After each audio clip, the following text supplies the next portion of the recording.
Veja no ICL Notícias, segunda edição.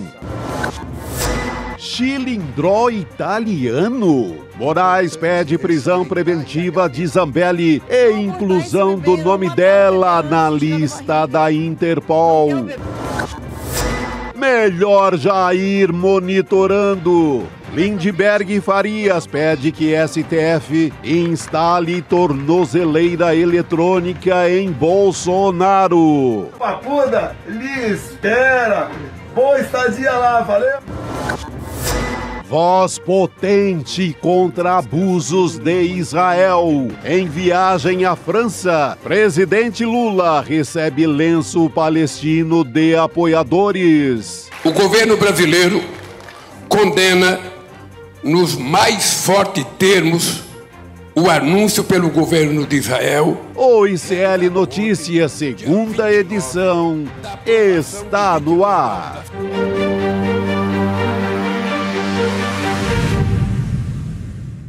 Olá, boa tarde. Seja muito bem-vindo, seja muito bem-vindo. O ICL Notícias, segunda edição, está no ar. Estamos ao vivaço nos nossos canais do Instituto Conhecimento Liberta, Eduardo Moreira, também no canal da Voz Trabalhadora no YouTube, na Pop TV no Rio Grande do Sul. Boa tarde para você que nos ouve pela Web Rádio São João, diretamente de Quixadá, no Ceará. Aposto, já temos com a gente aqui Heloísa Vilela. Boa tarde para você, minha querida. Boa tarde, Chico, que também sempre aposta. Opa, aqui pelo amor de Deus, tarde, e monitorado, viu? E monitorado. Primeiro eu dou boa tarde para um, depois para outro, entendeu? Eu dou uma variada. E ninguém por favor. Assim. Primeiro Elô, sempre.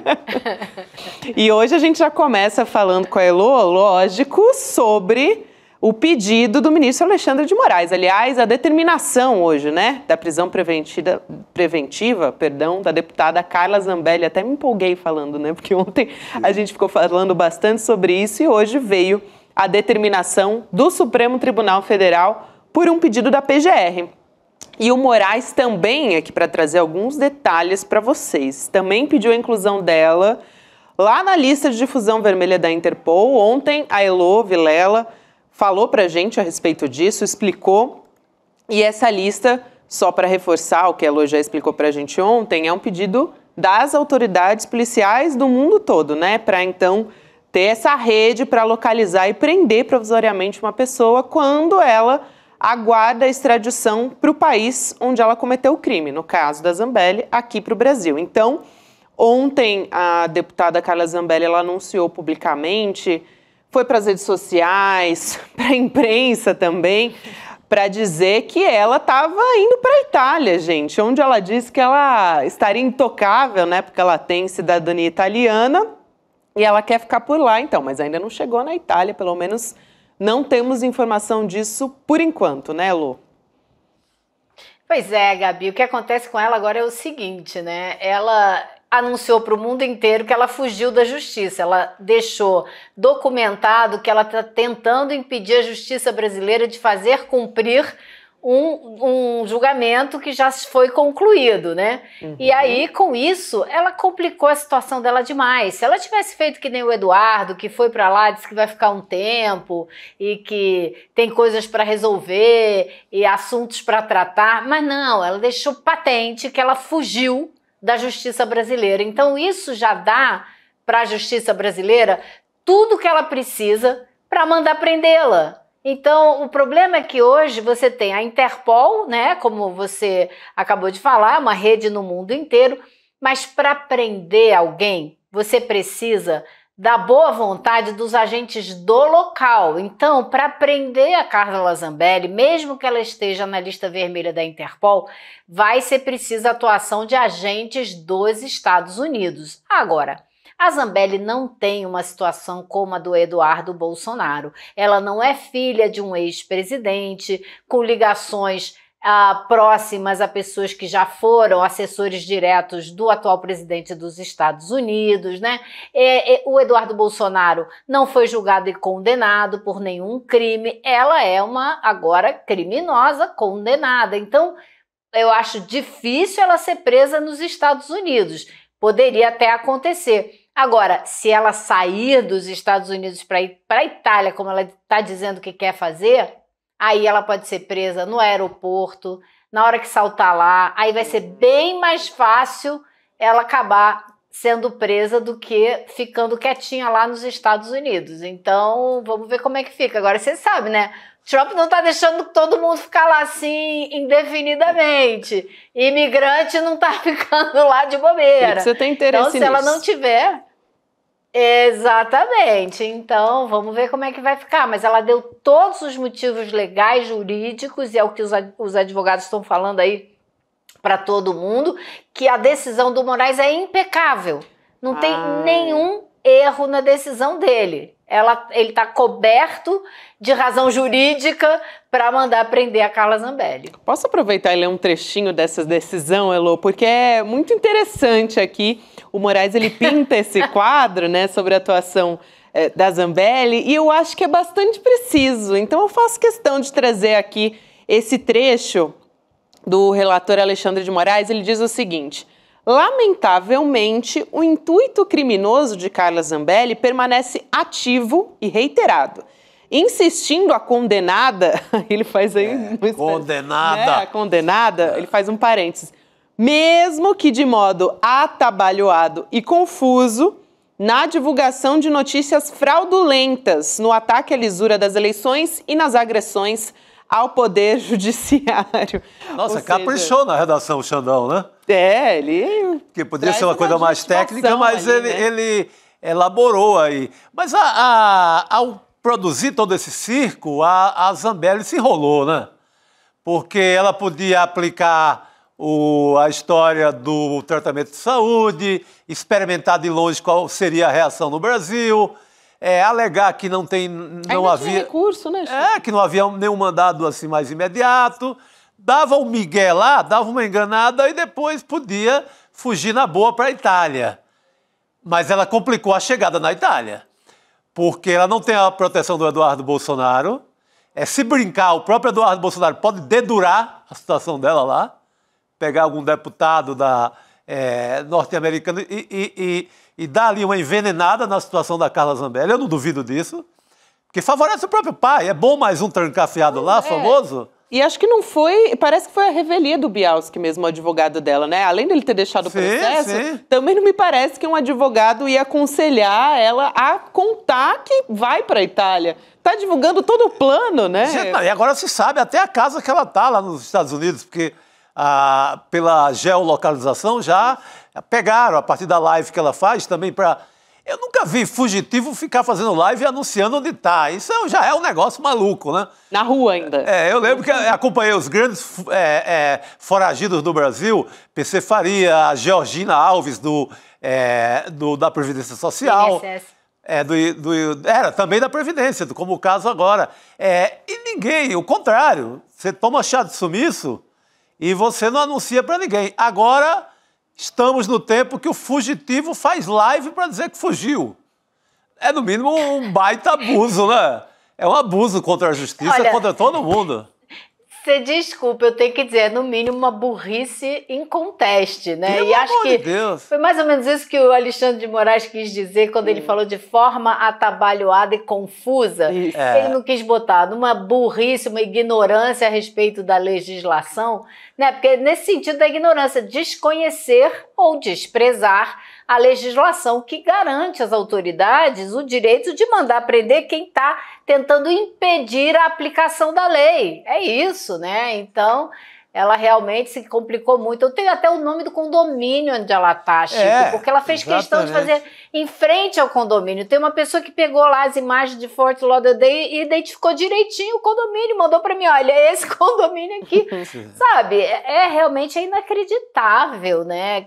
Agora, eu acho que assim, ou é muita ignorância a respeito da lei, ou por incrível que pareça até agora, a certeza da impunidade, apesar dos golpistas todos estarem no banco dos réus, militares, generais, almirante no banco dos réus, e ela ainda está achando que não vai acontecer nada com ela, que é uma pulga nesse esquema todo, comparado com o almirante, comparado com o próprio Bolsonaro. né? Então, ela foi lá e contratou o hacker para tentar desacreditar as urnas, mas perto do escopo geral dessa trama golpista, ela é um parafusinho. E ela tá achando que não vai acontecer nada com ela? Assim, eu acho incrível. Não, abusou da sorte.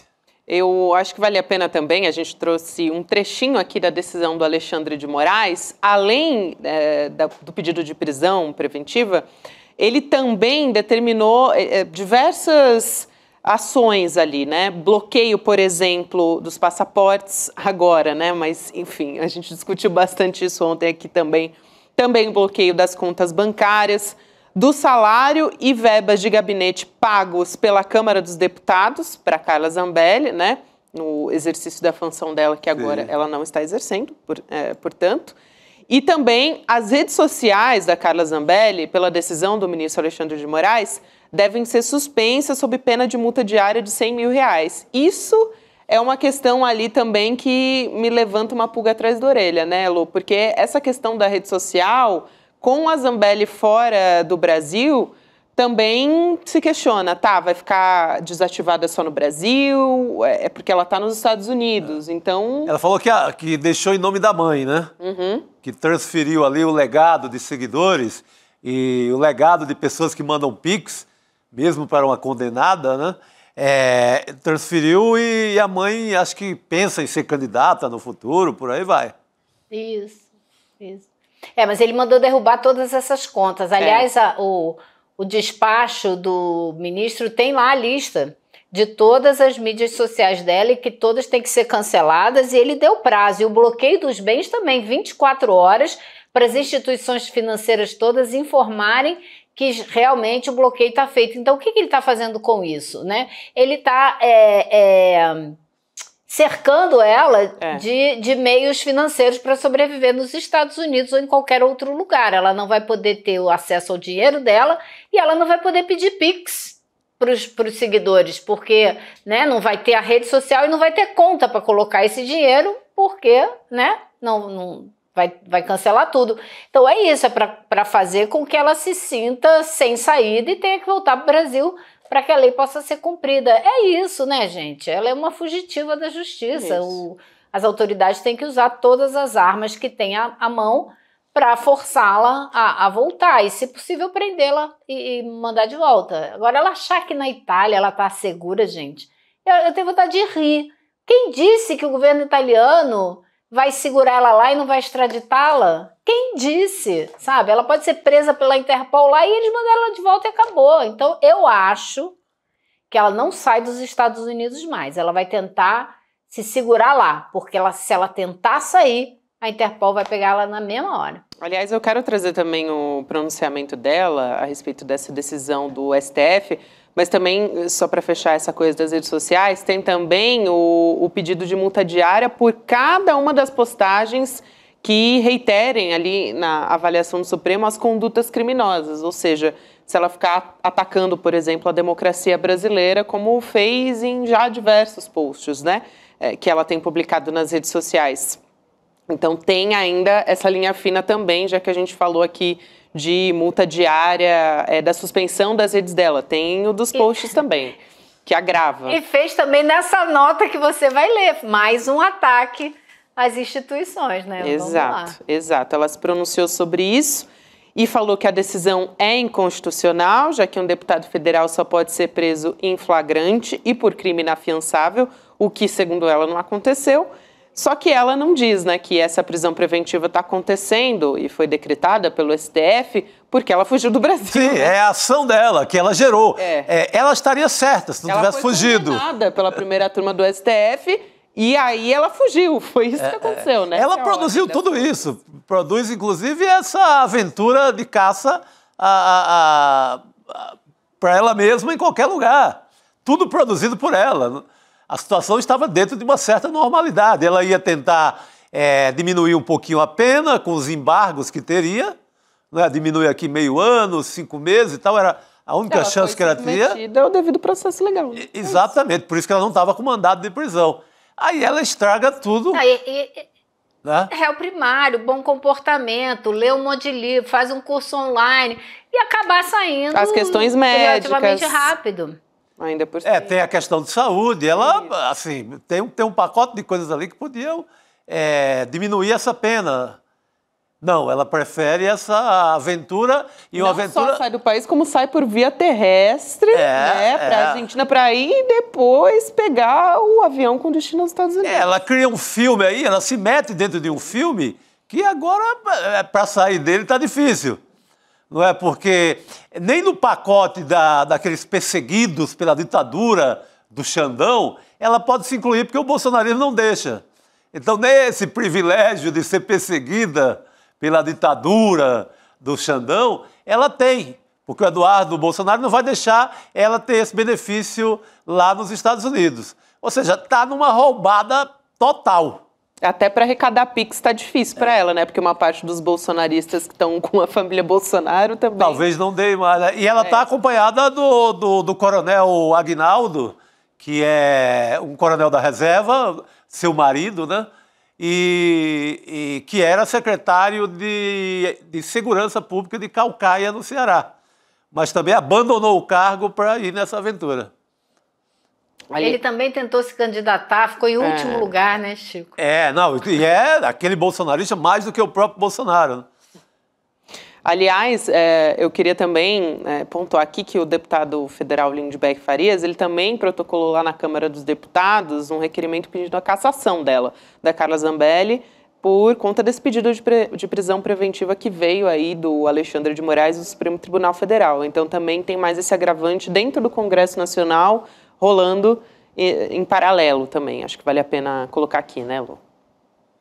Eu conversei com ele hoje, consegui falar um pouquinho com ele, está lá em Paris acompanhando a comitiva do presidente Lula e disse que ele fez esse pedido porque isso pode ser resolvido pela mesa da Câmara, não precisa nem ir à votação no plenário, mas o presidente da Câmara tem essa prerrogativa, ele pode colocar em votação, mas pode permitir também que a mesa da Câmara resolva tudo e ele não tem esse ônus.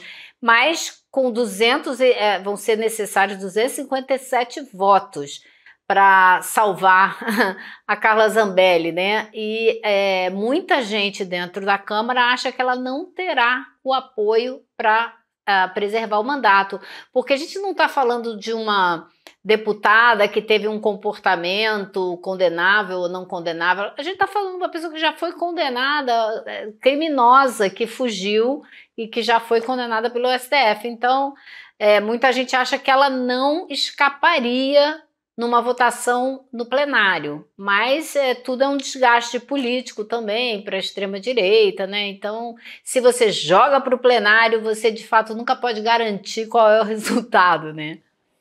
Exato. Até, Elo, não sei se vocês querem comentar algo mais do caso da Zambelli, mas tem a ver com esse caso também, um precedente que a gente conversou aqui do SL Notícias muito sobre, né? Que acendeu um alerta ali nas autoridades em relação ao Bolsonaro, né? Então, o Lindbergh Farias também acendeu esse alerta no deputado, né, o líder do PT na Câmara dos Deputados, porque ele pediu para o Supremo Tribunal Federal que o Bolsonaro use tornozeleira eletrônica por ter esse risco à ordem institucional, segundo a avaliação dele. A gente já conversou sobre isso aqui também. Então, enquanto durar o processo, o julgamento da trama golpista lá no STF, e o Bolsonaro é réu nesse caso, né, junto com outras pessoas, 34 pessoas, então é nesse caso que a gente está falando a respeito disso. Aliás, o Bolsonaro, semana que vem, vai estar frente a frente ali com o ministro Alexandre de Moraes, sempre bom a gente lembrar disso. Só que aí, Elo e Chico, algo que a gente chamou a atenção aqui é justamente o caso do Eduardo e o caso da própria Zambelli também. O Lindbergh Farias pega esses dois exemplos e cita justamente para corroborar nessa ação que ele está levantando ali no Supremo, né? Quer dizer, eles já deixaram o país, sim, planejam ali conspirar contra as autoridades brasileiras no exterior. O Eduardo Bolsonaro fala abertamente, né, sobre sanções contra o ministro Alexandre de Moraes. Então, a gente tem até aqui, pode colocar na tela, né, um trechinho dessa ação, mas basicamente para aqui ressaltar o pedido que ele está fazendo, né? E o Bolsonaro ele já tem o passaporte apreendido, só que o Lindbergh diz, olha, é muito bom a gente ter cautela. Olha só os dois casos aí, a Carla Zambelli e o Eduardo, né? Vamos prestar atenção porque a gente precisa de medidas mais eficazes para evitar a fuga do Jair Bolsonaro também. Mas o Bolsonaro é meio medroso, sabe? É mais, ele não tem a coragem, uma coragem meio translocada da Zambelli para fugir mesmo. Eu acho que ele é mais covarde, assim, ele não enfrentaria a aventura, ele tentaria escapar via alguma embaixada, como tentou uma vez, da Hungria, que corria o risco de ser preso, ele foi dormir na embaixada. Ele vai tentar alguma coisa com a embaixada da Argentina, com a embaixada da Hungria, com a própria embaixada da Itália, tentar um asilo político, algo assim, porque também tem medo da prisão. Mas eu não acredito, ele não tem coragem física para uma fuga. Sabe? Não me passa pela cabeça. Eu acho que tem um agravante aí, Chico, no caso do Bolsonaro, que é o seguinte, ele tem problemas sérios de saúde, recorrentes, que não vão se resolver, que vão se agravando. Então, se ele sair, por exemplo, do Brasil para os Estados Unidos, como ele vai se tratar lá em dólar? Numa medicina caríssima, como a gente sabe. Haja Pix de gado, né? Acho que não segura a onda. Mesmo ele tendo recebido aqueles 17 milhões, eu acho que é difícil. Aí isso vai no minuto. Se ele entrar num hospital para fazer um tratamento, fazer uma operação como essa que ele fez aqui, 15 dias de internação, imagina, ele vai à falência, não tem como. Agora, e por isso mesmo, eu acho que ele precisa ficar no Brasil. E essa condição de saúde dele também pode ajudá-lo a se livrar de um tempo de prisão mais rigoroso. Sim. Ele deve estar contando com isso também. Sim. Então, para ele, eu acho que não é negócio, não faz muito sentido também, fora tudo isso que você falou, né, de não ser exatamente uma pessoa tão corajosa assim, mas eu acho que a condição de saúde dele também não ajuda ele a ser aventureiro, não. Boa. Belo diagnóstico. Eu acho também, viu? Eu acho que isso vai ser levado em consideração nessa equação, com certeza. Elô, Chico, eu queria também trazer aqui mais uma fala do presidente Lula. Ontem a Elô ressaltou isso aqui também. Hoje o presidente Lula ele chegou ali em Paris reforçando mais uma vez o protagonismo do Brasil nas cobranças a Israel pelo genocídio em Gaza, né? Contra os palestinos. Então, mais um dia, Elô, que a gente traz o protagonismo do governo brasileiro e mais especificamente do presidente Lula a respeito disso, né? Que tem levantado essa bandeira já há bastante tempo, mas ele foi recebido ali por militantes, né, do núcleo local do PT e ele foi presenteado também com aquele tradicional lenço palestino, né, Elô? A gente tem as imagens aqui e a gente vai colocar aqui na tela para você poder comentar também, mas tem sido uma fala quase que diária do presidente Lula, né, nos pronunciamentos dele. E hoje, Gabi, eu acho que é muito... Olha só, eu, sinceramente, fico feliz de ver essa cena, porque, como eu falei aqui ontem, as palavras e os gestos do presidente Lula têm eco lá fora. Elas têm peso. E ele veio andando em direção aos manifestantes que estavam aguardando na entrada do hotel dele lá em Paris e tinha uma pessoa com o lenço balançando assim, ele foi em direção à pessoa. A pessoa colocou no ombro dele e ele não tirou. Não foi algo assim que ele foi pego de surpresa, porque ele viu o que estava acontecendo, permitiu que fosse feito o gesto e colocou a foto nas mídias sociais dele. Então ele não só recebeu, como ele queria que todo mundo visse o gesto. Eu acho que isso aí é mais significativo ainda. E fez isso na véspera de se encontrar com o presidente Macron em Paris. Na casa do Macron, ele fez esse gesto. E ele disse ontem, aqui em Brasília, na coletiva que deu antes de viajar, que ele conversaria com Macron sobre a Ucrânia e sobre a Palestina, né, sobre Gaza, e ele repetiu que não pode aguentar, não pode ficar calado diante do que está acontecendo na faixa de Gaza, como presidente, mas também como homem, como ser humano, como quem diz, nenhum ser humano pode se calar diante do que a gente está vendo, e nesse ponto eu tenho que realmente concordar 100% com o presidente Lula. Espero que o gesto dele seja um bom pontapé inicial para a conversa com o Macron. Elô, aliás, a nossa equipe separou aqui, o presidente Lula postou nas redes sociais dele, e ali ele está ressaltando, né, tô aqui a convite do presidente Emmanuel Macron e tal, e ele escolheu colocar essas imagens nas redes sociais, as que você está vendo aqui na sua tela agora, tá no Instagram, na rede social do presidente Lula, justamente essa que você descreveu, né? Ele colocando o lenço nos ombros ali do presidente Lula. Foi essa imagem que ele escolheu para divulgar a chegada dele ali em Paris. Acho muito simbólico, muito importante, Elô. Porque uma coisa é o presente de surpresa que ninguém estava esperando. Outra coisa é a decisão política de mostrar para o mundo que ele aceitou o presente e estava vestindo o presente. Então são duas coisas diferentes e eu acho que é muito importante e significativo. Muito.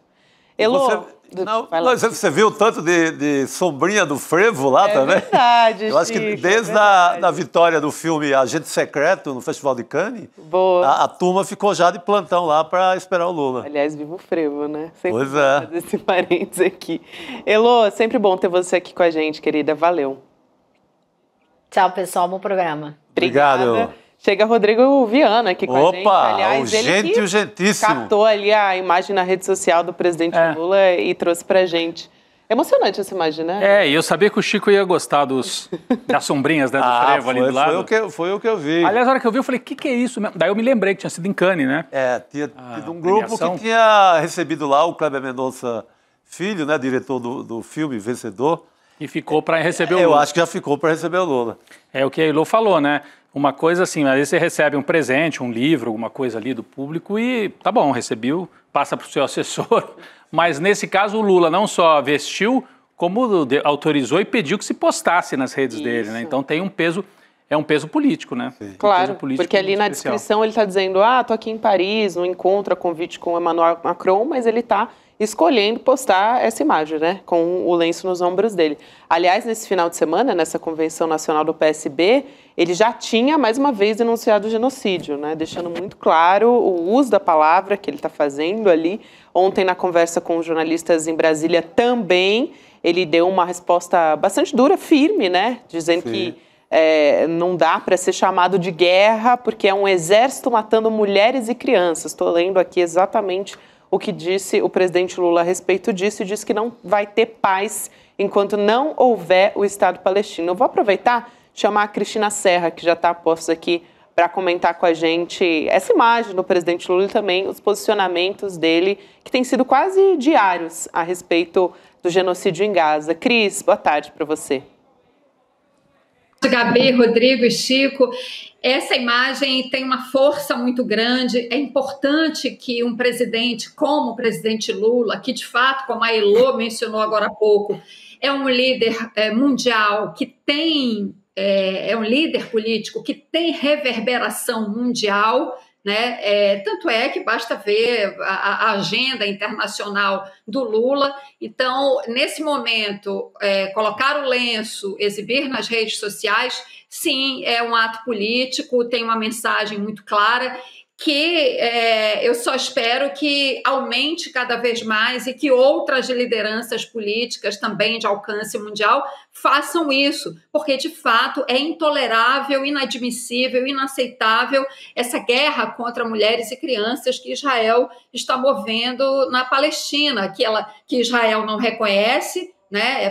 Faixa de Gaza. Eu prefiro tratar como Palestina, aquilo é um território palestino invadido, ocupado ilegalmente, e as pessoas têm que se manifestar, sobretudo líderes que de fato têm importância, que reverberam e que têm capacidade de atuação nos organismos multilaterais. A gente sabe que hoje em dia, diante do jogo político internacional, esses organismos não têm a força que já tiveram, né? Mas é importante continuar insistindo para levar essa questão para esses organismos, que eu particularmente vejo que o que deveria ser feito com relação a Israel é algo semelhante ao que foi feito anos atrás com relação ao regime do apartheid na África do Sul.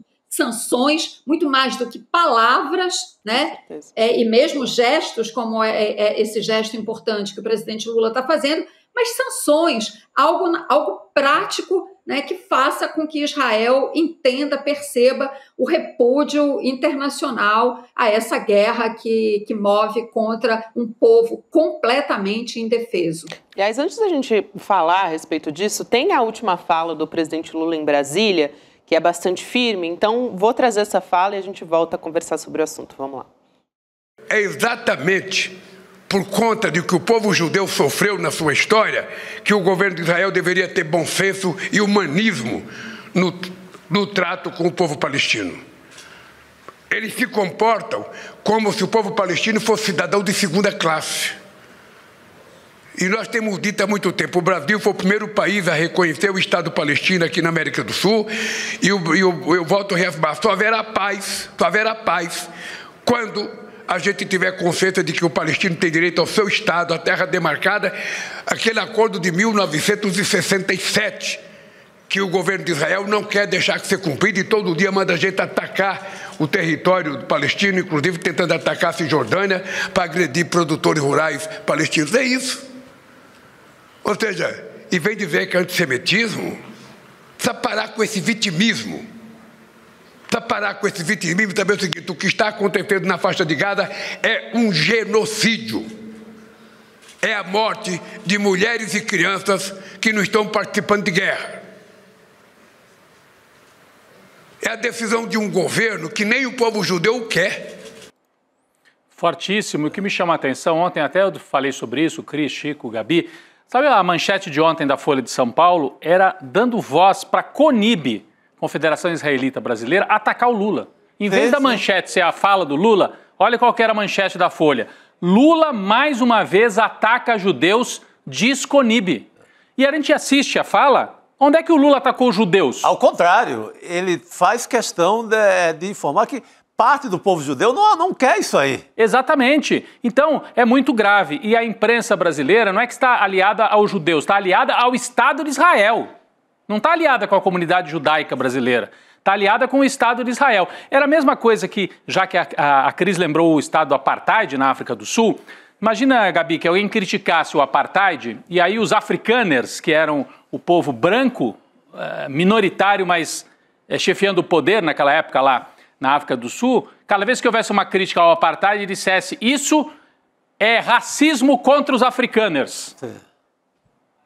Não faria o menor sentido. Como não faz o menor sentido cada vez que você diz Israel está matando as crianças, você está denunciando, e mais do que matar as crianças, tem postos de controle, tem tudo que configura um regime de apartheid, que é a separação, como se houvesse cidadão de primeira e segunda classe, como bem falou o Lula agora há pouco. Então, parabéns ao Lula porque nesse caso, nesse ponto, ele enfrenta com coragem, e não é fácil, porque aqui dentro do Brasil, né, as forças aí que apoiam Israel, a imprensa, e que muitas vezes não tem nada a ver com comunidade judaica, não é por origem, é por parcerias que a gente não sabe bem se são comerciais, se são de onde que vem isso.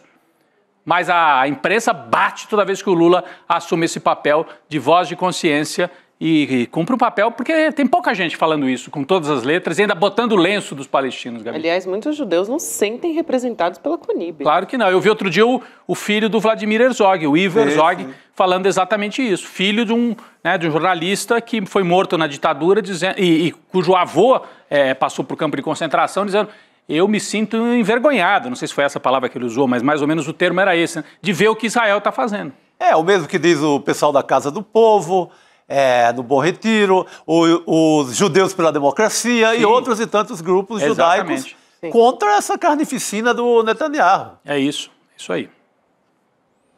Cris, eu queria aproveitar e trazer mais informações aqui a respeito disso, porque a gente está falando a respeito de um genocídio que está, assim, a cada dia mais torna uns contornos, assim, mais absurdos, né? Se é que se pode falar sobre isso. Mas a gente conversou essa semana com o Jamil Chad, por exemplo, sobre a distribuição, e eu vou dizer isso com muitas aspas, tá? Porque é uma gota no oceano, como já disse a ONU a respeito disso, mas a ajuda humanitária em Gaza, né? Que resultou já em caos, em mortes.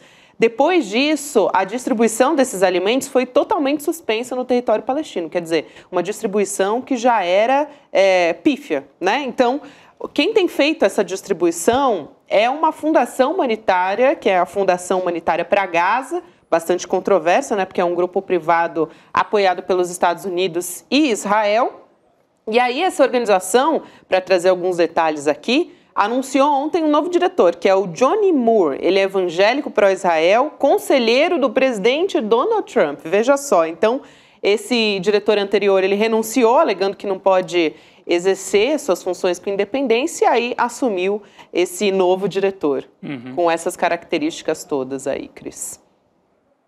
Gabi, essa distribuição de ajuda humanitária, de comida, por uma empresa privada, que não tem experiência nesse assunto, quando a ONU, que tem larguíssima experiência nesse tipo de atividade, em zonas de guerra, né? Essa é uma das áreas em que a ONU, de fato, tem grande experiência, sabe como fazer, sem colocar a vida das pessoas em risco. Porque, além de tudo que a gente já viu até agora, de genocídio, de ataque a hospitais, de ataque a abrigos de refugiados, né?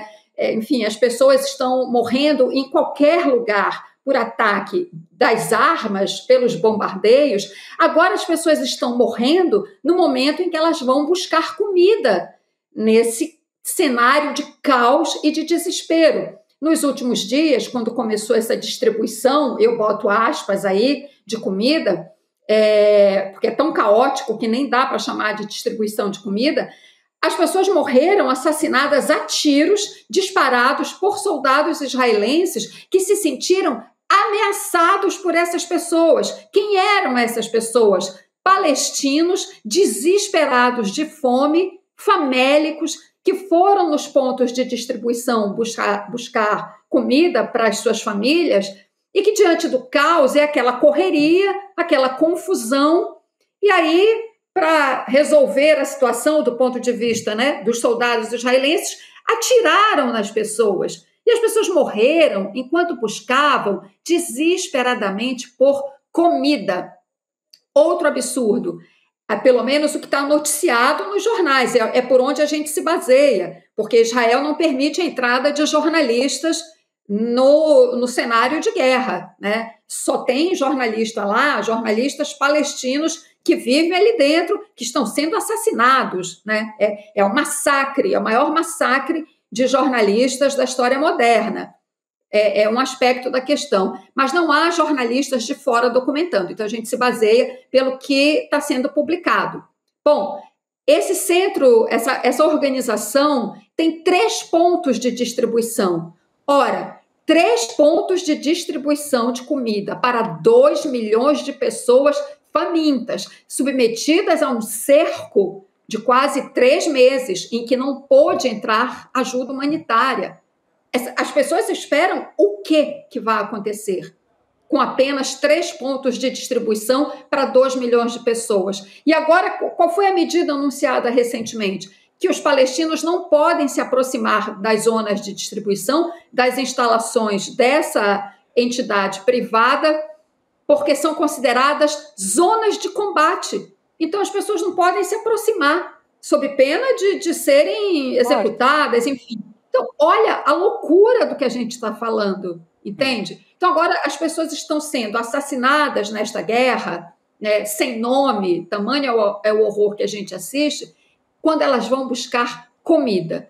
De fato, como eu disse, não há outra coisa a fazer a não ser líderes importantes de todos os países, né, cuja voz é ouvida, sabe? Não há outra coisa a fazer senão um duro protesto contra isso, sabe, para que Israel consiga, de alguma maneira, entender a repulsa que está causando. Eu queria acrescentar, além dos líderes políticos, outras pessoas que têm representatividade estão fazendo isso também, inclusive com grande risco à sua própria vida. A ativista Greta Thunberg, que é uma jovem, uma menina, não, deve ter 20 anos, ela está num barco indo, neste momento, no Mediterrâneo, indo com destino a Gaza para tentar furar o bloqueio marítimo a Gaza. Tem um brasileiro também, né? Inclusive, o Tiago Ávila. Provavelmente, mas é importante o gesto, mostrar a repulsa e o repúdio ao que Israel vem fazendo. Tiago Ávila, você dizia, sim, né, Gabi? Sim. Nós já entrevistamos aqui algumas vezes, né? O brasileiro também está nesse... Tem um nome, né? Esse comboio... É que não é comboio porque é marítimo, mas tem um nome, essa frota, essa espécie de frota. Inclusive, eles têm relatado que têm sido seguidos por drones, vez por outra aparecem os espiões, coisas do gênero. É a flotilha.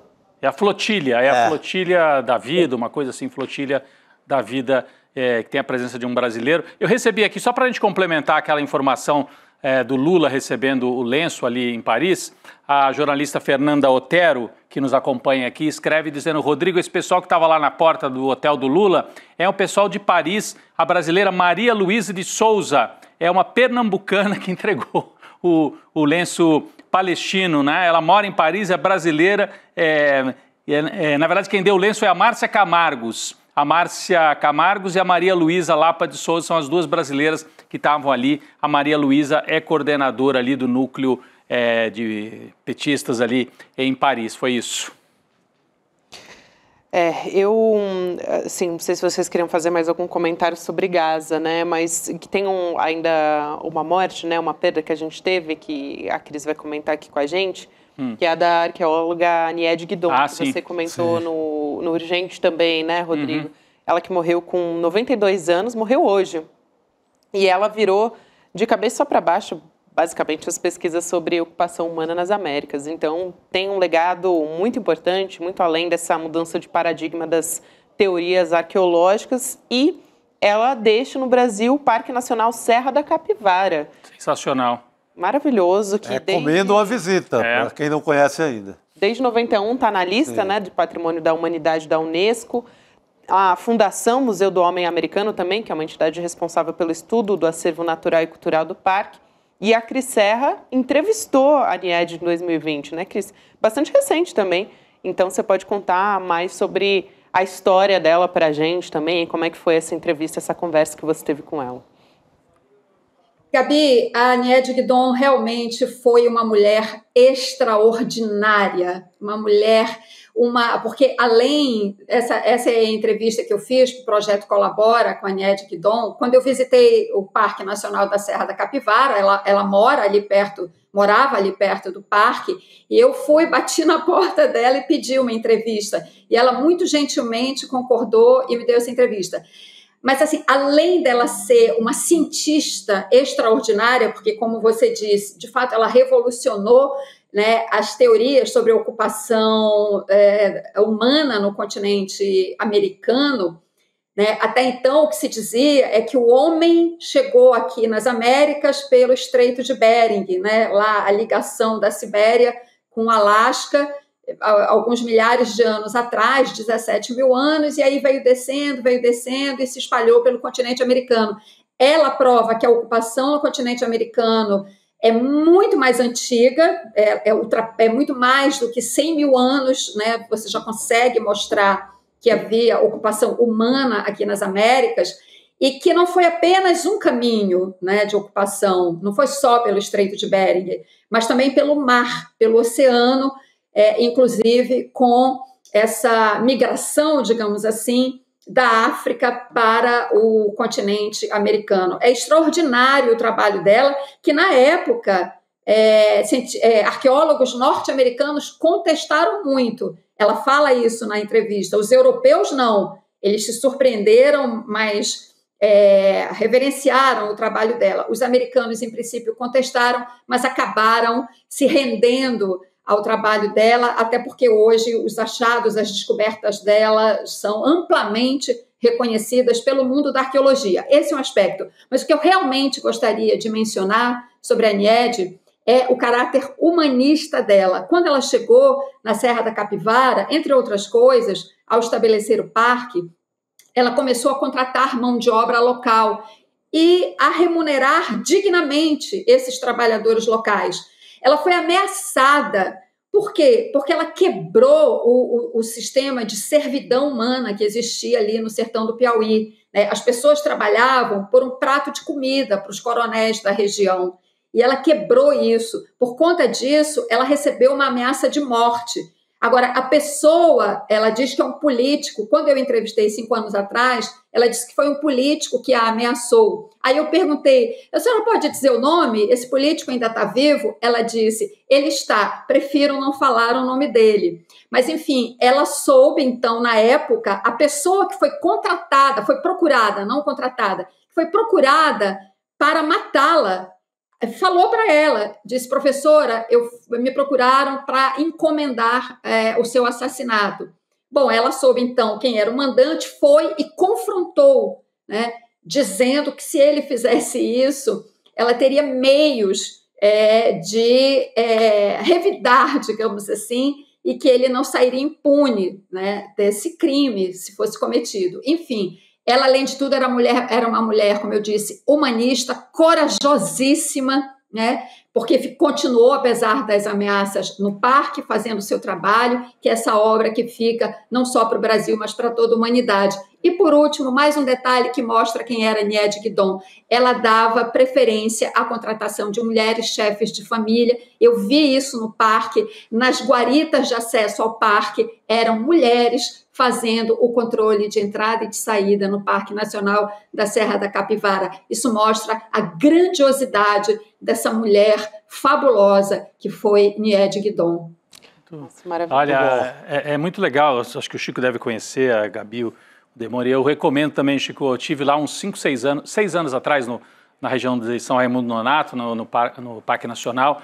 É um lugar espetacular para você viajar, para levar filho, enfim, para levar a família toda, para conhecer bem o Brasil. Até no ICL Urgente eu dei uma informação, me atrapalhei aqui com os dados, eu falei, não, a teoria dela ajudou a provar que o homem começou na América do Sul. Não, a teoria dela mostra que o homem nas Américas teria primeiro passado pela América do Sul e depois a América do Norte. Por isso que tem essa disputa, né, que a Cris estava explicando, né, com os arqueólogos da América do Norte, né? Então é isso. Mas além da teoria, ela ter conseguido estabelecer o parque, né? Ela conseguiu estabelecer um parque e virou um parque nacional, não é uma reserva particular, é aberto para todo mundo, tem uma estrutura muito legal. Olha, é um lugar espetacular. Então, uma pessoa que se vai aos 92 anos, mas deixa um legado sensacional para o Brasil e para o mundo, né, Gabi? E esse trabalho dela, né, gerou um orgulho lá no Piauí, no Nordeste inteiro, mas no Piauí, o povo piauiense passou a defender que o primeiro homem da América era piauiense. É isso. Então,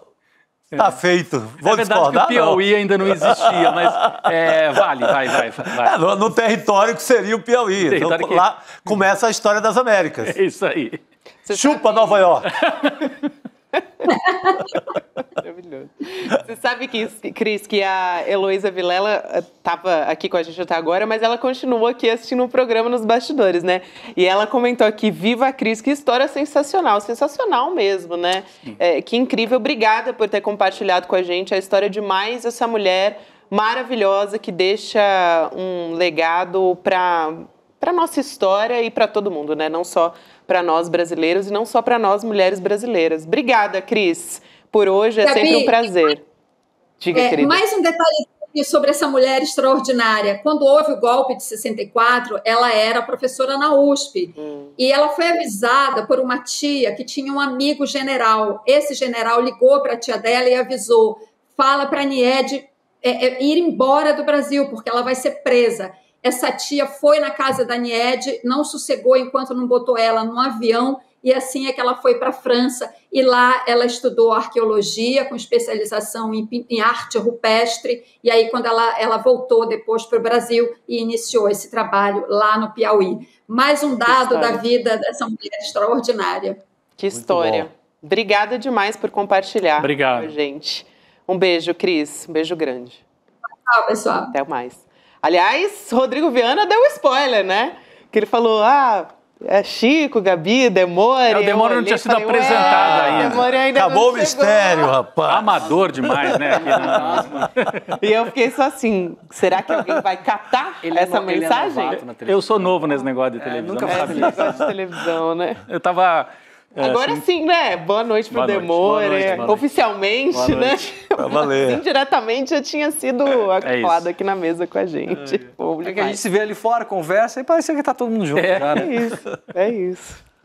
Agora, a Demônio está aqui por um motivo também mais que especial, né? Porque Super. hoje é dia de comemoração para nós aqui no CL. Então... Daqui a pouco a gente vai fazer a live do milhão. A live do milhão? Muito bom. Você viu 1 milhão hoje do rolê CL? de milhão, até eu vou ver se a gente passa isso depois no programa, tá maravilhoso. Tá sensacional. A fantasia caindo, aí o tiozinho pede pro tiozinho, manda um abraço pro ICL, o que ele fala? Pro Glicério. Foi maravilhoso. Aí o tiozinho fala, manda um abraço pro Glicério. E o tiozinho fala, abraço, Glicério. Sério que tem aqui em São Paulo, né? Maravilhoso. Porque ele estava fazendo a gravação, inclusive ali na Liberdade, que é bastante perto do Glicério. Foi por isso, tá? Foi por isso. Mas a gente começa depois do N2 agora, vamos ter vários convidados aí, vários youtubers que a galera conhece, que dá pra gente gostam. dar um gostinho, né? Tem um spoilerzinho aí? Tem um spoilerzinho. Então vai. Tem o Henrique Vieira. Tem o Cacai. Tá com a gente aqui no N2 semanalmente. Tem Manuela Dávila, que também veio recentemente no N2, mas né? tá luxuoso. Castro Rocha, professor Castro Rocha, André Gonçalves também vai estar com a gente, Ricardo Melo. Caramba, gente! Thiago Santinelli e Laura Sabino. Parceiros do ICL, todos. Parceiros. Amigos. Tem muita gente aqui que vai estar. O pessoal fica aí, vai ser no mesmo link, né? O pessoal fica aí, a gente vai só dar um tapa rápido no estúdio aqui.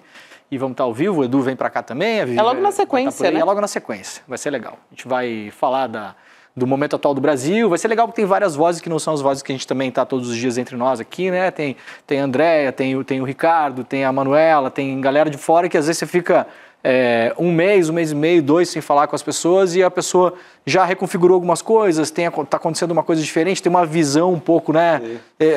Ilumina de novo um pouco as questões, então vai ser bacana da gente bater esse papo aqui, a gente vai ficar aí umas 2 horas no ar, vai ser bem legal. E o Edu Moreira tinha falado que ia fazer anúncios, ia trazer novidades aí, que a gente nunca vai saber. Novidades, tem sempre novidades. Ele não conta, ele é bom de guardar segredo. Teremos, ele é bom. Não é à toa que conseguiu avançar com essa estrutura toda aqui. Bom, então para acompanhar, só continuar com a gente aqui no link, ou então também, para quem já tem a notificação, vai receber o alerta aí de quando estiver começando. Né? Estaremos aqui daqui a pouco. Daqui a pouquinho, 7 horas da noite. Então, não vou dar mais spoiler, né? Vou deixar para vocês. Não, deixa rolar. Mas estamos ansiosos.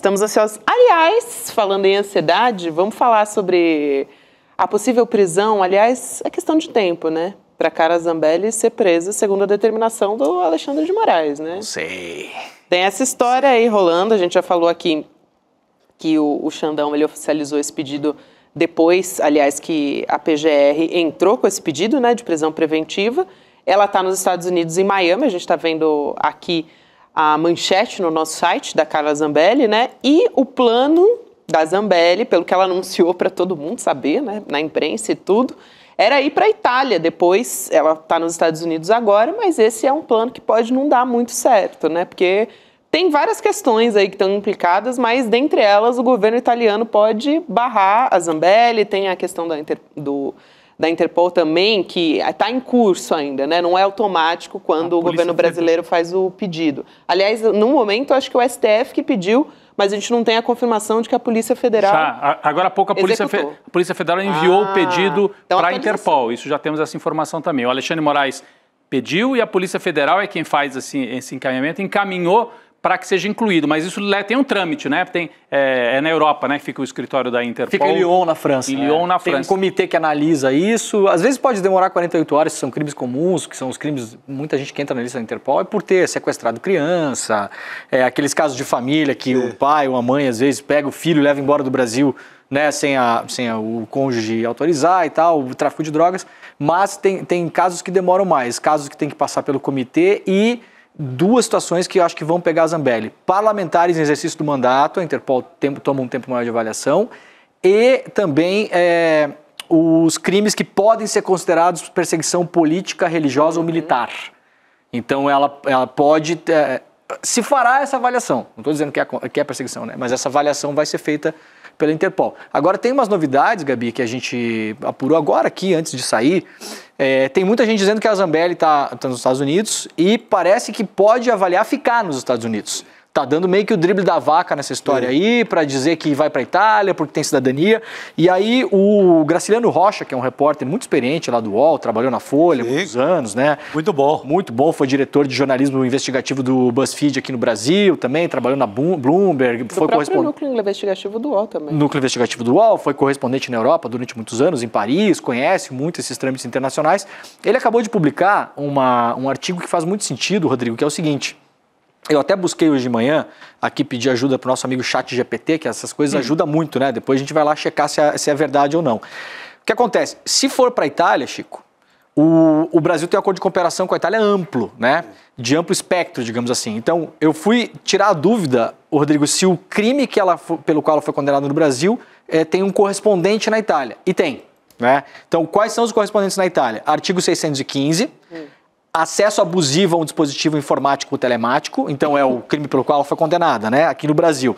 Crime, entrar ou permanecer ilegalmente em sistemas de terceiro especialmente protegidos, quando ela invadiu o CNJ junto com o hacker. Primeira coisa. Pena de 1 a 5 anos e aumenta se o sistema for público, militar ou conter dados pessoais sensíveis. Que é o caso. Que contém. Então já estamos de 1 a 5. O artigo 635 bis, que é o outro. Danediamento de informazioni, né? Danificação de informações, dados ou programas informáticos. Então, é um segundo crime. Crime, danificar, destruir, modificar ou inutilizar dados ou sistema. Ela modificou, porque ela expediu aquele falso documento de prisão do Alexandre de Moraes. Prisão de 1 a 4 anos, podendo aumentar até 6 anos, se afetar serviços públicos. Então, tem 2 crimes e ela pega 2 agravantes na Itália.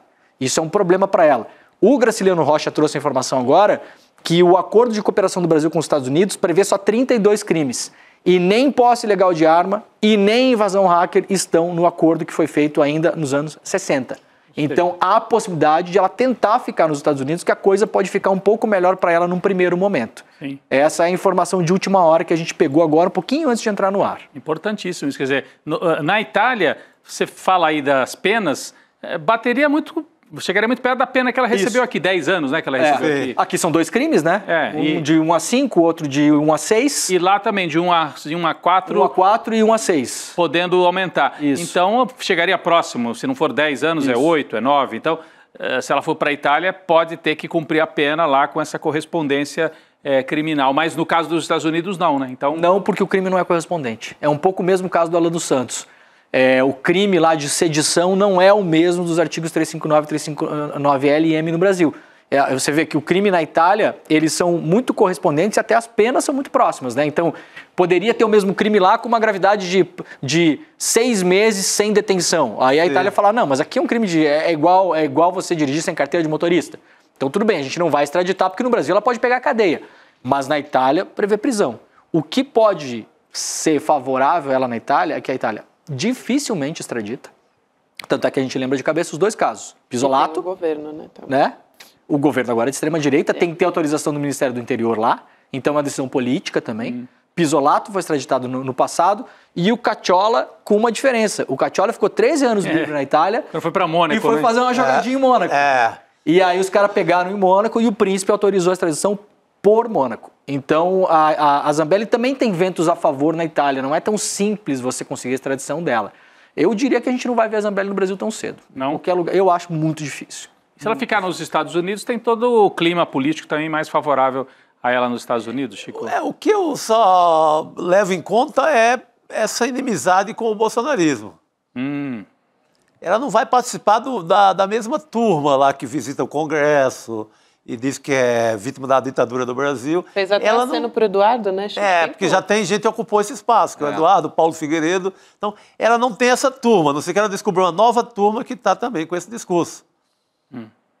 Ou o povo lá use ela como uma refugiada, para querer usar a Zambelli para isso, né? Exato. Mas realmente, o bolsonarismo, assim, tanto é que se você for ver nos momentos que a gente mostrou de manhã no N1, os momentos mais tensos da Zambelli no ano passado e esse ano na Câmara, quando ela teve a denúncia e depois quando ela estava próxima de ser condenada, os papagaios de pirata que ficam atrás é só Série C, né? Só Série C. Gustavo Gayer, Belinski, Vai Pichana. Exatamente. Tudo gente que não conta nada. O poeirão, a várzea total. O poeirão, é isso aí. Tem aquele deputado italiano, né? Aquele parlamentar italiano que protocolou um ofício pedindo os esclarecimentos sobre as medidas que vão ser tomadas para extradição, né, da Carla Zambelli, que é o Angelo Bonelli. O Angelo Bonelli, Ele isso. é da coalizão Aliança Verdes e Esquerda do Parlamento Italiano. Aí ele fez um post nas redes sociais pedindo essa resposta clara do governo e ele sinalizou também o perigo da Itália se tornar um paraíso para gente condenada. A gente até tem o trecho dessa fala, quer dizer, ele está levantando um alerta. Como é que a deputada brasileira diz que vai para a Itália e ainda diz, lá eu estou intocável. Então ele falou, gente, olha o perigo que essa declaração tem. Vamos assistir esse trecho, vamos lá. Não se pode usar a cidadania italiana para escapar de uma condenação. A Itália, portanto, corre o risco de se tornar um paraíso para gente condenada. Aguardamos uma resposta clara do governo italiano em caso que pretenda extraditar Carla Zambelli para o Brasil. Pô, fala bem português, né? Fala melhor do que muitos argentinos que vêm morar no Brasil e não conseguem falar. Mas fala bem, assim. Fala bem. Deu para entender.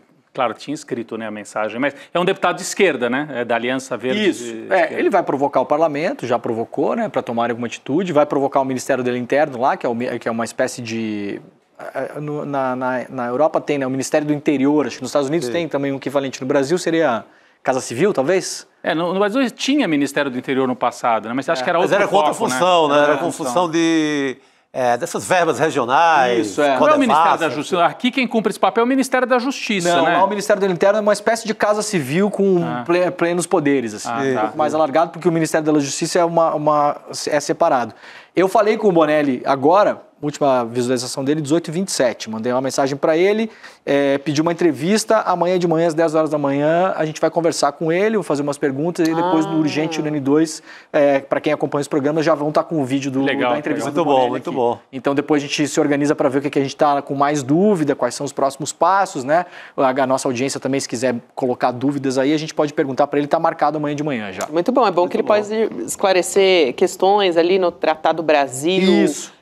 Também com a Itália, né? Tem várias questões ali que podem ser colocadas e ele também levantando esse questionamento que acho que é o principal, né? Se uma parlamentar fala isso assim abertamente para a imprensa, outras pessoas também podem, enfim, abre um precedente que é bastante perigoso, né? Exatamente. É isso. Posso trazer uma outra história aqui pra gente discutir? Bora. Pode. Ainda tem questões da Carla Zambelli aí para serem... Não, a única questão é assim, que a gente fez aqui a nossa chamada para o Israel Urgente, attenzione, golpista. Agora, se ela não for para a Itália, estraga tudo, estraga a nossa... A gente tem que explicar o meio, estraga a chamada. Acho que todo mundo sabe, o attenzione pickpocket. Né? Como é que é golpista em italiano? Até procurei aqui, é uma palavra... Trufatore. Batedor de carteira. Mas golpista... Trufatore. Hã? Trufatore. Então, attenzione, trufatore. Trufatore na área. Bonelli. Bonelli, trufatore. Avisa a turma aí. Boa. A gente tem uma outra história para trazer aqui, que é bem importante pra gente, viu, gente? Na verdade, é um marco para a nossa história, se a gente for pensar bem, né? Porque tem um suboficial da Reserva da Marinha, o Marco Antônio Braga Caldas, aqui, que é o primeiro militar das Forças Armadas a ser expulso pelos atos golpistas do 8 de janeiro.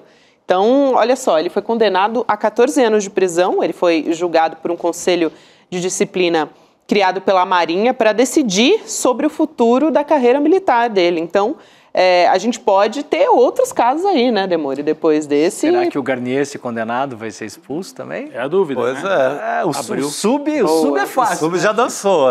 Quero ver se vai subir essa história alta aí. patente, queremos. O sub é fácil, eu quero saber o Supra, né? Mas é importante, tem um sinal aí, né? A Marinha e a Aeronáutica são instituições muito... como direi, não são tão... Tanto é que a Aeronáutica resistiu muito em 64, né? Parte dos oficiais que foram assassinados no comecinho do golpe eram oficiais da Aeronáutica no sul do país, né? Ela não tem esse... Até por ser uma instituição mais nova, né? Não tem tanto esse intento golpista, assim. A primeira instituição brasileira militar era o que os portugueses chamavam de Armada, né? Que era a Marinha. E o Exército ganha muita força depois da Guerra do Paraguai. Então, eu acho que a Aeronáutica e a Marinha ainda tem alguma, né, não tomaram conta, assim, o golpe da República foi uma coisa do Exército. O Exército teve muito mais envolvido, né, Chico? Sim, o tempo inteiro. A marca do Exército é mais forte, né? Exato. O Garnier, é bom a gente ter essa lembrança, né? Porque o Garnier foi aquele que colocou as tropas à disposição, que o Aldo Rebelo disse, imagina, foi uma figura de linguagem. Uma questão de interpretação da língua portuguesa. Força de expressão ou a expressão da força, eu diria. Isso, era uma expressão da força. Exatamente. Se eu digo que estou frito, não quer dizer que estou numa frigideira. Literalmente, né? Aí reclamaram do Alexandre de Moraes, que o Alexandre de Moraes foi meio duro. Eu falei, experimenta um cara respondendo a tráfico de droga, um moleque preto de 20 anos chegar na frente do juiz e falar, doutor, se eu falo que eu chumbo, vou meter o chumbo, não quer dizer que eu vou pegar o chumbo e vou meter o chumbo. Ah, tá bom. Sai preso na hora, né? Se eu falo que eu vou descer o cacete, não é que eu vou pegar o cacete e descer ele, doutor. Fala isso no juiz pra ver o que acontece. Imagina a sociedade, as pessoas assistindo isso. Eu assisto um negócio desse e penso, gente, a pessoa tá tirando uma com a minha cara, né? Imagina o Alexandre de Moraes, o ministro, o juiz, assistindo isso, né? Tá tirando pra palhaço, pelo amor de Deus. O senhor tava na reunião? Não tava. Então o senhor não tem como saber o que eu achei. Não tava na cena do crime? Não opina nada. Você não tem o que falar. Não importa. Responda a pergunta. Pode o almirante botar as tropas na rua, sim ou não? Ah, isso eu não posso responder. Então tá, obrigado. Próxima pergunta. Não, e ele falou assim, o senhor pode ser preso. Aí não era força de expressão, né? Essa não era. É isso. Mas a gente teve essa primeira decisão aí. Vamos ver, né? Se vai abrir um precedente. Quem sabe da gente... Daqui a pouco a gente assistir alta patente. Aliás, eu estou curioso, porque a gente viu os vídeos, né? Que no caso das testemunhas, os depoimentos foram gravados e liberados ontem e hoje. No caso dos réus, vai ser tudo transmitido, mudou.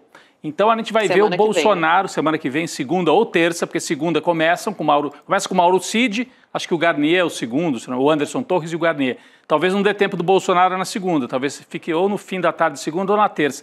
E como será que o Bolsonaro vai se comportar? Reserva ao direito constitucional de ficar em silêncio. Você acha que ele vai fazer isso? O Chico está apostando nisso. É um bolão que a gente pode fazer assim. Bolsonaro eu acho que ele não enfrenta, não encara essa carga dramática que é um interrogatório com o Xandão. Sabe? Porque o Lula encarou o Moro, você lembra? O Lula falou com o Moro, se colocou, disse ao senhor, tem aquela famosa frase que ele disse, tome cuidado, que depois na hora que passar a sua fase vão vir para cima do senhor, né?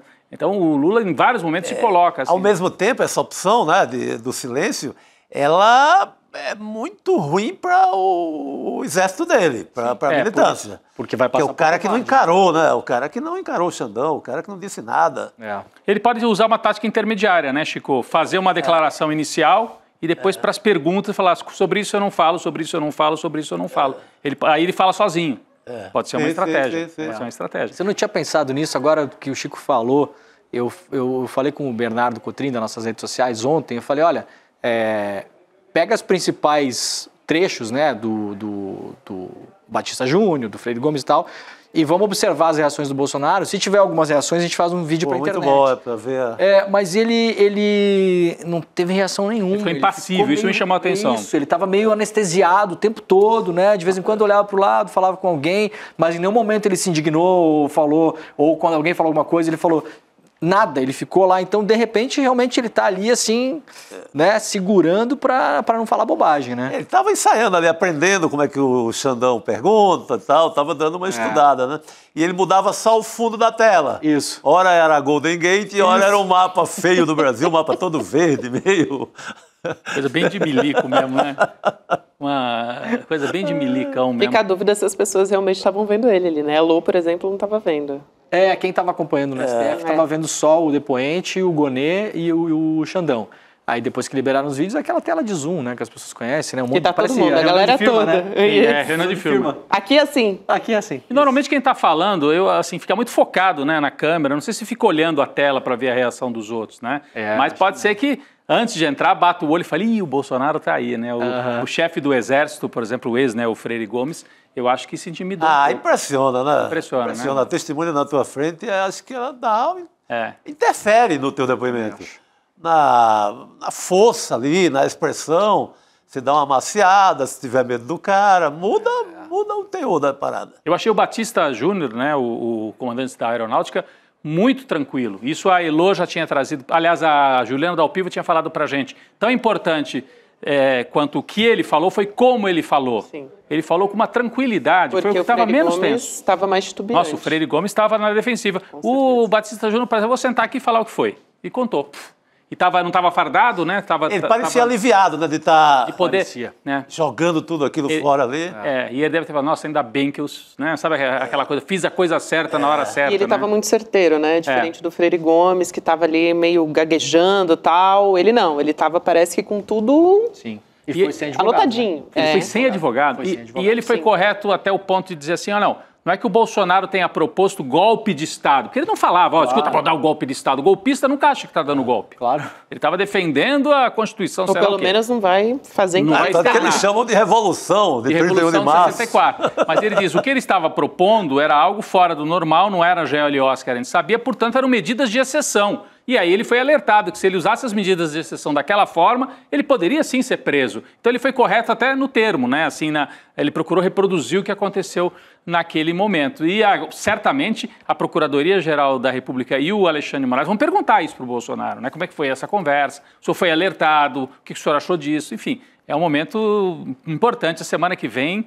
realmente... Vai pegar fogo. Vai pegar fogo. E aqui nós vai transmitir aqui, né, Rodrigo? Claro. Aqui, ao vivaço. Comentário, com as reações, com os nossos repórteres também lá no STF. Sabe que ontem, semana passada acho que foi, a gente estava de manhã com a Elô em Brasília, depois de um desses testemunhos. Aí eu falei, Elô, sabe que as testemunhas de defesa me chamam muito a atenção, porque todas elas, sem exceção, a Elô falou, não, é isso aí mesmo, todas elas fizeram o seguinte, vamos supor que você é réu por ter roubado um carro. Aí, que é o caso do Bolsonaro hipotético, né? Não tem... As testemunhas, elas estão se concentrando em falar o seguinte. Enquanto o Bolsonaro estava na minha frente, ele nunca falou em roubar carro. Ou, não, o Bolsonaro é um cara ótimo, excelente, bom de papo, bom de conversa, já fui em vários churrascos na casa dele. Então, são questões ou reputacionais, não, o Bolsonaro é um cara incrível, adoro ele, é um querido, jamais faria isso. Ou são questões de dizer... Comigo sobre isso ele nunca falou, mas não tem nenhuma testemunha que contradiga o que aconteceu nas reuniões, que esteve nas reuniões e fala, não, eu estive nessas reuniões e isso que o Freire Gomes falou é mentira. Não tem nenhuma testemunha. E a Elô falou, esse é o grande problema da defesa dele. Não tem nenhuma testemunha dele que chegue e fale, não, essa reunião aconteceu, mas não foi isso que foi dito, foi outra coisa. E os testemunhos do Freire Gomes batem, a delação do Cid bate, o Batista Júnior bate, todos eles falando, olha... Aconteceu isso. Então, realmente, talvez semana que vem, ele não tenha muito o que dizer, né, Chico? Sim. Ele vai negar que aconteceu? E entre os comandantes do Exército, também a versão é a mesma, só muda assim. A troca, voz de prisão por... Não, estaria cometendo um crime, portanto... Poderia ser. Questões jurídicas. Então firula, mas a reunião confirmada. Sim. O teor, todo confirmado. A apresentação da minuta, só com quais palavras? Isso. A presença do Felipe Martins, confirmado. Não diz respeito ao crime em si, né? Não, se ele mandou aprender, disse que ia aprender e tal, é irrelevante. Pode não ter falado nada também. Para o crime de golpe de Estado, isso não interessa. Não muda nada. Isso é só um modo que o Batista Júnior usou para falar, olha, a gente não compactou com isso. Então ele quis reforçar. Ainda o Freire Gomes falou que podia dar ruim para o Bolsonaro, podia ser preso. Né? O Paulo Sérgio Nogueira Oliveira, que era o ministro da Defesa, que é réu, não é testemunha, é réu, ele vai nessa mesma direção e fala, nós tentamos evitar que o Bolsonaro cometesse uma doideira, a palavra que ele fala. E esse não é testemunha, isso é réu. Ele está falando, as reuniões aconteceram, eu estive lá, o Batista estava, o fulano, o ciclano, teve a minuta, mas evitamos que o cara cometesse uma doideira. Tanto é que o Batista Júnior faz questão de falar o tempo todo no Paulo Sérgio, porque acho que o Batista Júnior está tentando salvar o Paulo Sérgio também da condenação, né? Então a gente tem que ler um pouco. Ele fala sempre assim, nós três estávamos muito alinhados. Nós estava fechado, né? Eu, o Freire Gomes e o Paulo Sérgio. Só o Garnier que estava destoando. Jogaram o Garnier. Não estava em consonância, acho que um deles até usa essa palavra, ele não estava muito em consonância. Isso. Ele queria botar o tanque na rua e vamos embora. Senti ele muito calado nas primeiras reuniões, falou o Batista, né? E depois colocou as tropas à disposição. Então, semana que vem vai ser uma semana quente, até porque agora, né, a gente conseguiu montar o quebra-cabeça. Antes estava tudo muito... a gente sabia pedaços, mas agora a gente consegue pegar dia a dia, 5 reuniões de novembro. Depois que o Bolsonaro vê que os comandantes não vão aceitar, ele chama aquele general Teófilo, né? Ele vai atrás de um outro cara que é um subalterno e fala, pô, vamos ver se agora o subalterno aceita, porque os de cima não querem. E aceita, né? Aparentemente aceita, Isso. o Estevão Teófilo. Né? Tanto que daí o Bolsonaro se anima, sai daquele silêncio que ele estava e começa a falar mais, né? A partir do momento que ele tem a certeza de que o Estevam Teófilo poderia colocar a tropa.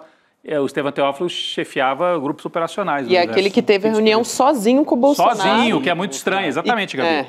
Sem avisar a chefia, né? Sem avisar a chefia. Na hierarquia Porque ele disse, militar, fui a mando da minha chefia. Aí o comandante falou, não, por mim não passou. Exato. E é altamente não usual o presidente chamar direto um suboficial. Primeiro ele avisa o comandante, pela hierarquia, né? O comandante fala, vai lá falar com o presidente. Sim. E depois volta e me diz o que foi falado. O Bolsonaro pulou os caras porque sabia que os caras não iam topar. Né? E aí chamou o outro e o outro falou, não, acho que podemos, quem sabe. Interessante esse convite. Do jeito que o cinema brasileiro está recuperando sua capacidade de produção, nós temos que, em breve, tem que ter filme. Nossa, não sei quem que seria o personagem central, porque tem que escolher um personagem para contar a história. Essas reuniões são incríveis, Será que é o Batista Júnior que vai ser o personagem? E elas são meio na linha ali, 11 Homens e um Segredo, porque né, dá para fazer uma dramaturgia nessa linha, né? Só o olhar, só tem homem mesmo, né? Por aí. Só tem homem, tem uma mulher, né? Uma agente da polícia. Uma lá que faz o levantamento da PRF só. lá. Isso. E tem o Batista Júnior, para mim, é um momento cinematográfico, quando ele vai à reunião no QG, e aí não estava o Bolsonaro, estavam os chefes das forças e acho que o Paulo Sérgio estava. E aí ele fala, tem uma pasta em cima da mesa, e ele pergunta, isso o Batista Júnior conta, nessa pasta está incluído o plano para evitar a posse do presidente eleito? Isso. Tá, então eu me retiro daqui agora. Ele conta assim, né? Ele narra como é que foi esse momento. Cinematograficamente é ótima essa cena. Ele olha a pasta, não sei o quê, não, eu não fico aqui com vocês. Sai. Essa, aliás, cena que ele conta, o fulano estava de lado, o Beltrano estava... Ele sabe todos os detalhes da reunião, né? Uma outra cena boa é a cena da carona do avião pro Heleno. Essa é o Heleno. Essa é boa também. Ele vai a São Paulo, formatura de cadetes, o neto do Heleno está se formando. Aí diz que o Heleno encosta nele e fala, o senhor está indo a Brasília? Sim, né? Pegar então dá uma carona, né? Porque o próprio Batista Júnior pilota o avião, né? Dá uma carona. Aí o Batista Júnior fala, mas... o seu neto está se formando. É um final de semana, meio de dezembro. O governo acabou já, né? O que está acontecendo? Que o senhor está indo correndo para Brasília no final de semana? Aí diz que ele fala pro Heleno, se o papo é aquela coisa lá, não quero nem conversar. Diz que o Heleno pega a carona, entra mudo no avião e sai. Isso. Não tem papo. Azedou completamente o clima ali. Azedou o dente. Azedou o clima. Pô, já demos os highlights aqui. O roteirista tá brifado para fazer. Tá pautado aqui, né? Os melhores momentos a gente já trouxe aqui. Vamos lá, Walter Salles. Wagner Moura, Celton Mello, né? A Fernanda Torres pode estar ali. Nesse caso, a Fernanda Torres vai ter que ser atriz, como é que é, coadjuvante, porque não tem mulher, só tem homem dando golpe, né? Só. Ou tá ali na direção, no roteiro, enfim. Vai ter que estar por lá. A macharada, como diria o Chico Sá. A macharada. Pelo menos né, no golpismo, as mulheres ficaram de fora. Aliás, foram elas as maiores responsáveis por derrubar um governo Bolsonaro, né? Nesse caso, foi o protagonista. Pelo voto. Pelo voto, é isso aí. Bom, vamos seguir aqui.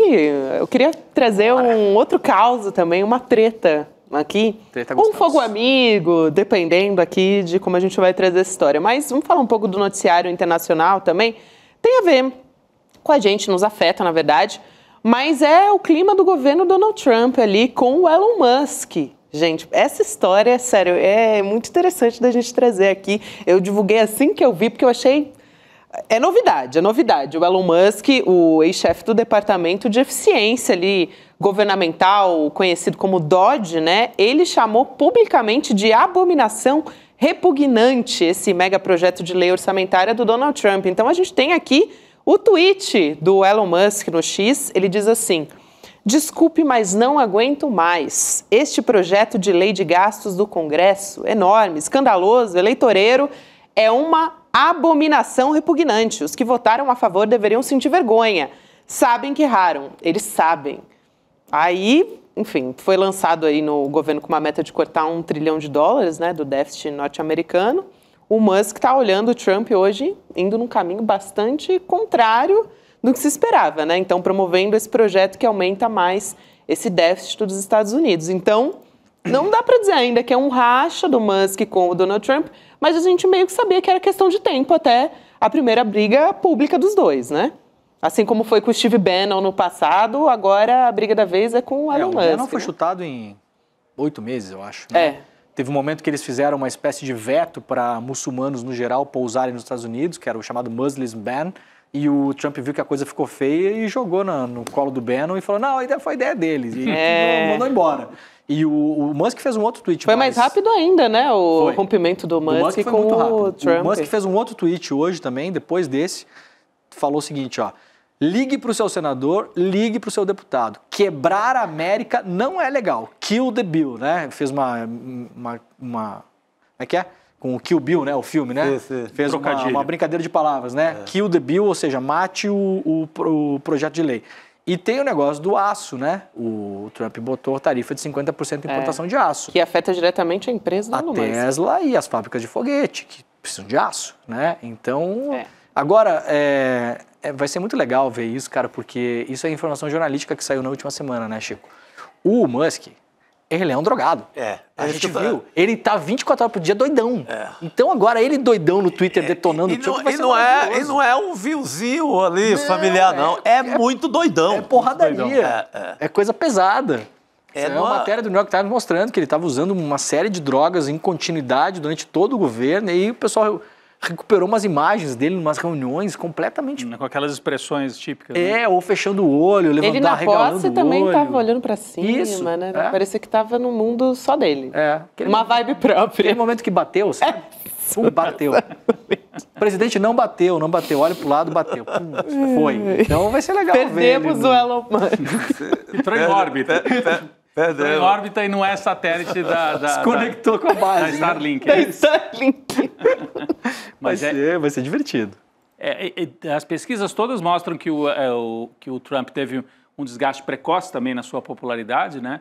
E o Elon Musk se dissocia do governo para tentar também recuperar a imagem das empresas. A gente trouxe já no comecinho do governo como o valor da Tesla caiu, as vendas da Tesla na Europa caíram, ele estava enfrentando dificuldades. Se associar ao Donald Trump, talvez de maneira permanente, pudesse ser ruim para os negócios dele. Ele, como CEO, é seu principal hater, né? O Elon Musk. Pois é, porque ele se aliou a um governo que pode trazer prejuízo para as empresas dele. Então, de um lado, ele ganhou muito poder, tinha gente até apostando, quem sabe ele é o sucessor do Trump nessa espécie de oligarquia em que vai se transformando os Estados Unidos, né? A crise da República. Então é de um multibilionário para outro multibilionário, em vez de seguir aquela linha de é o vice, que é o candidato, poderia ser o Musk, mas já teve esse divórcio precoce, como diz aqui a nossa manchete. Estratégico, talvez, para recuperar os negócios dele, mas isso gera desgaste também junto à base. Até aqui no Brasil, o que tinha de brasileiro dizendo como é que o Xandão tem coragem de contestar um dos homens mais ricos do mundo, eu acho que foi o Nicolas que falou isso. Sim. É um vídeo do Nicolas. Está questionando um dos homens mais ricos do mundo. Isso não é inteligente.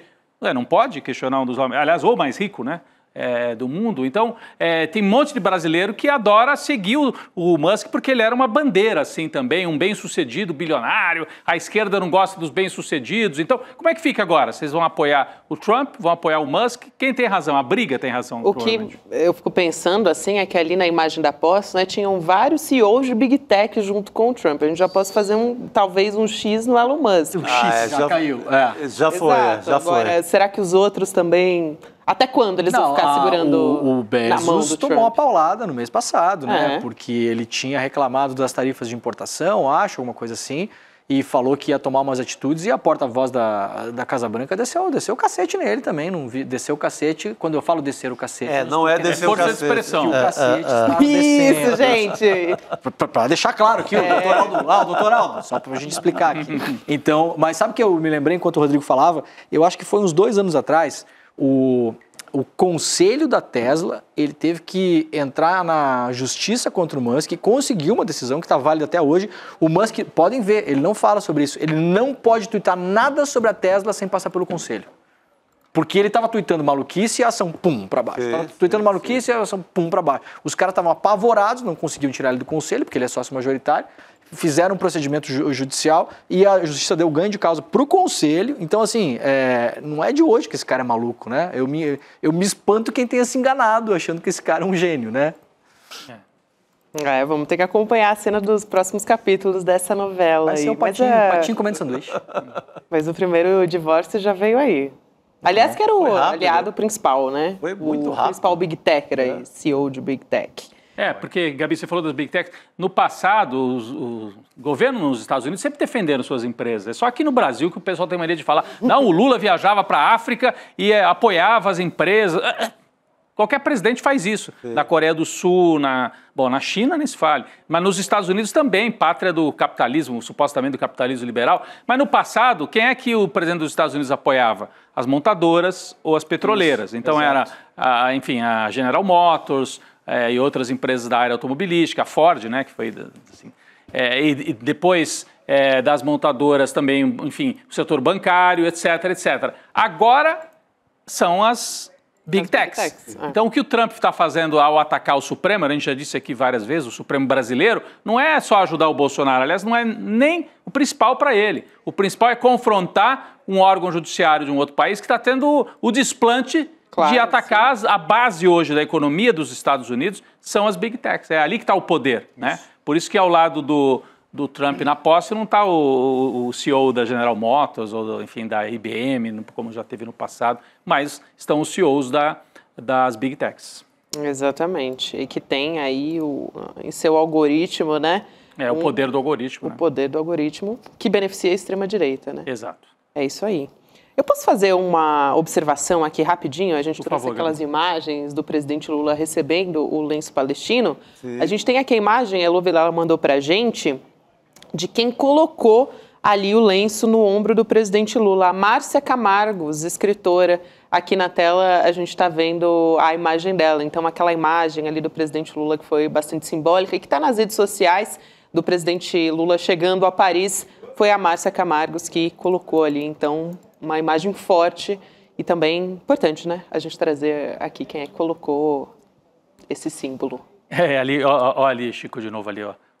A sombrinha pernambucana. Sim, está presente. Pernambuco na área. Pernambuco e Palestina juntas em Paris. Ué, eu achei que o Lula não pudesse andar na rua, gente, que o povo odiava ele. O povo odiava. Isso é o que? IA? Fizeram um povo de IA? Cada dia melhor, né? IA cada dia mais convincente. Aliás, esse é o sósia do Lula. Não precisa mais agora ter IA, né? O terceiro sósia os primeiros a perder da sucessão de sósias do Lula. Não, os primeiros a perder o emprego com IA foram os sósias do Lula. É isso. Não precisa mais. Bom, gente, agora vai ter live do milhão, né? É a live, mega live. Live do milhão. Demônio já ficou aqui porque ele já vai emendar, entendeu? Vai começar aqui às 7 horas. 2 horinhas mais de trabalho. Ele vai morar aqui no estúdio agora. Tem uma caminha no canto. Vai ficar aqui até amanhã de manhã. Já. Esteja preso. Você, pelo menos. Estou em cárcere privado. Ainda não. Vai ser. Tá eu vou fugir para Itália, eu também tenho dupla cidadania. Você se dá bem. Se fugir, ninguém te pega lá. Mas aí você tá contando o plano, né? Então não tem como. É verdade. Vamos nessa, então. Vamos nessa. Valeu. Chico Sá, Demore. Valeu, gente. Bom ter você aqui com a gente. Eu amo participar. Boa live do milhão para todo mundo. Boa noite. Muito legal. Fiquem por aí, hein? Vamos nessa. Obrigado. A repercussão foi tanta que o ICL decidiu liberar o replay do documentário Império Malafaia, que a gente exibiu aqui. Se você perdeu a estreia ou quer rever com atenção cada detalhe dessa investigação sobre dinheiro, fé e poder, a hora é agora. Você tem um canal, rádio ou TV? Chegou a hora de levar ao seu público o jornalismo que faz história. Democracia! No ICL, você tem acesso exclusivo a Chico Pinheiro. Esses caras fardados sempre estiveram tumultuando a vida democrática neste país. Leandro Demore. Aqui foi tudo tomado pela água, ó. Heloísa Vilela. Que a mesquita é aqui dentro do campo de refugiados. Juliana Dalpiva em campo. O conjunto probatório é muito forte. Apurando tudo de perto, feito por quem entende. São histórias que mudaram o Brasil e você pode levá-las ao seu público. Seja nosso parceiro. Use nossa programação gratuitamente e fortaleça seu conteúdo com credibilidade. Acesse icl.com.br/parceria. Juntos, levamos a verdade mais longe.